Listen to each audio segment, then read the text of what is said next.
everyone, and welcome to Playflow's weekly podcast on video game reviewing. I'm Bioshockraptor, and today I'm reviewing Metal Gear Solid 4 Guns of the Patriots for the PlayStation 3. So let's get it started. This exclusive PS3 game was set to be released in 2007 but was delayed until 2008. It's a stealth action adventure, the fourth in its series, not including the spin-offs. It's usually abbreviated to MGS4, and this game is said to be one of the best video games in this generation by critics and gamers alike. The story is probably the strongest and biggest part of Metal Gear Solid 4.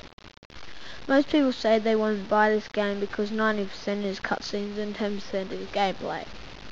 This isn't true, but when I was playing, I was wanting the cutscenes more than the gameplay, and not because of how the gameplay is, because it's awesome, and I'll talk about that later, but because the story is so epic, so brilliant, it just makes you want to sit down and watch it for the whole day. The game is set in the near future of 2014. And Solid Snake, the main character from most of the previous games, is going to do his final mission. The world engulfed in war with the PMCs, also known as the private military companies, mostly being the bad guys. If you haven't finished or played most of the previous games before this one, then you will get really lost. But that's not bad, because I never played a Metal Gear game before. All I did was sit on the computer for 2 hours reading and filling in on the gaps. So if you've never played a Metal Gear game before, it can get really tricky, but basically, Solid Snake is this war guy who was cloned from this other war guy named Big Boss. It was for an experiment to try and make some really strong super warrior. There were also two other clones from Big Boss, Solid Snake and Liquid Snake, who are also war guys. Solidus died in a previous installment, while Liquid is the main antagonist in MGS4. That's pretty much the basics that you need to know, but you would definitely have to ask someone or read somewhere to fill in the other bits. Anyway, in this installment, Snake, now Old Snake, due to rapid growth stuff from being a clone, much like from Star Wars Episode 2 Attack of the Clones, has a mission to assassinate Liquid, now called Liquid Ocelot. To make things simple, there was this guy called Revolver Ocelot who got his arm cut off and Liquid had been killed, but apparently they had a plan, so Ocelot got an arm transplant with Liquid's arm and he possessed him. Weird, huh? So yes, the story is very heavy-handed with twists and bumps and lots of funny Easter eggs. It's very big and dramatic and is a perfect ending to Solid Snake's last mission. So as I previously mentioned, you play Old Snake trying to hunt down Liquid Ocelot. But there are more characters than just them. There is actually a lot more. You'll most probably see all the characters from the previous games, plus some new ones. You'll fight alongside Meryl, you'll see Raiden square off with Vamp, etc. Each character is built perfectly. Their facial expressions are realistic and they all have their own special personalities.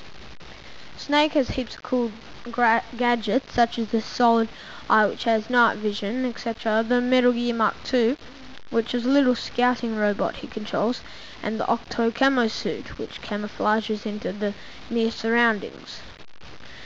That is probably the coolest one he has, which is when you stand up against a wall or lay down on the ground for a few seconds. His suit copies the environment that you're pressed against, making it more hard for the enemies to see if you're in a dark place with rubble and obstacles.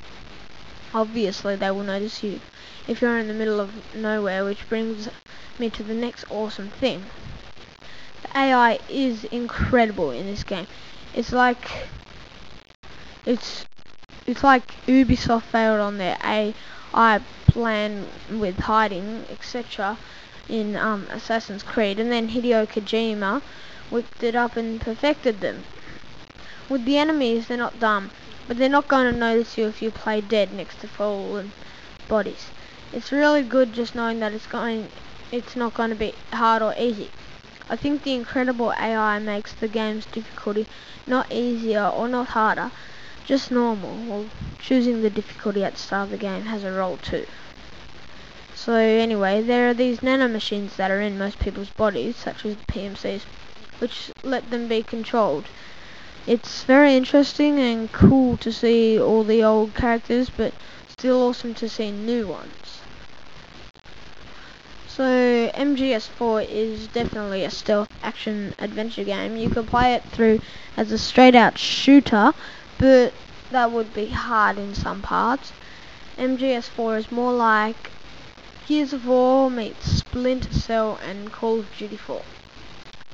You can take a more stealthy approach and not kill anyone until the bits where you have to kill, which would be more fun than just straight out shooting everyone, which will probably get you killed. It's really fun, and Snake has lots of weapons he can use, mostly guns, and can upgrade them too. Near the start of the game he meets this gun launderer named Drebin. Each time you collect a weapon on the battlefield and you've already got one, it's automatically sold for Drebin points.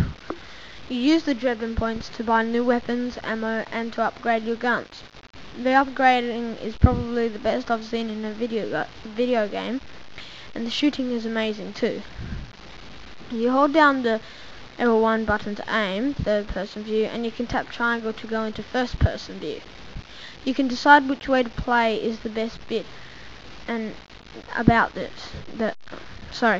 you can decide which way to play, which is the best bit about this game. You can do CQC, which is close quarters combat, where you go up behind an enemy and cut their throat, or use them as a human shield, etc. The mechanics are perfect in the gameplay. Snake has a stress meter and cycle gauge you need to look after. The stress goes up, which is bad, when Snake is in hot or awkward places, carrying heavy objects and so on. The stress controls the psych, which controls the health bar. If Snake is too stressed, then his psych will be bad. Losing psych means aiming the crosshairs will be hard, he will be less tolerant to damage, and he won't recover very well.